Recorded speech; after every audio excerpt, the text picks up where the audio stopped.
Allô, je voudrais signaler ma propre disparition. C'était le 12 mars 1985, une voix féminine, calme, précise. Je serai partie d'ici 48 heures. Si vous ne me retrouvez pas, cherchez sous le tapis du couloir. L'officier de police a dû penser à une blague. Il lui a répondu, probablement avec un petit rire, Madame, on ne signale pas sa propre disparition.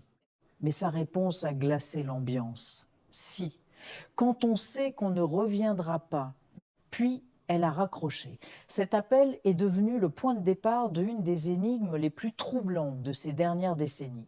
48 heures plus tard, comme elle l'avait annoncé, la police se rend à son appartement, la porte n'est pas fermée à clé, à l'intérieur, tout est parfaitement rangé. Le lit est fait au carré, comme dans un hôtel. Sur la table de la cuisine, une tasse de thé est encore à moitié pleine, la vapeur a disparu depuis longtemps. Un silence pesant règne dans les lieux.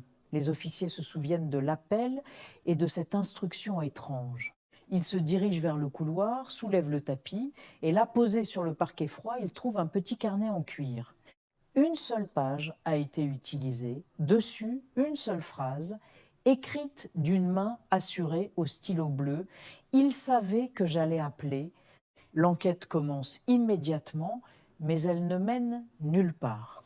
Il n'y a aucun signe d'effraction, pas la moindre trace de lutte. Ses proches et ses collègues la décrivent comme une femme discrète, sans histoire, sans ennemi connu. Personne ne comprend ce qui a pu se passer. Pourtant, un détail attire l'attention des enquêteurs.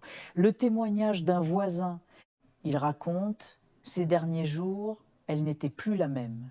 Elle semblait nerveuse, elle regardait sans cesse par-dessus son épaule dans la rue, comme si elle attendait quelqu'un qui marchait déjà dans ses pas.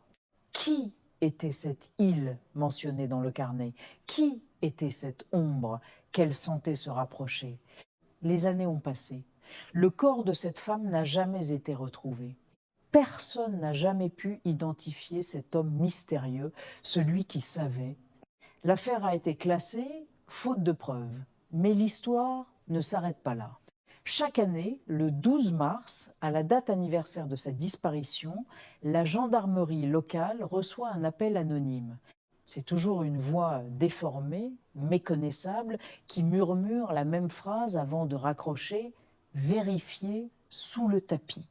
Cet appel est un rappel glaçant, une signature laissée par un fantôme ou un tueur.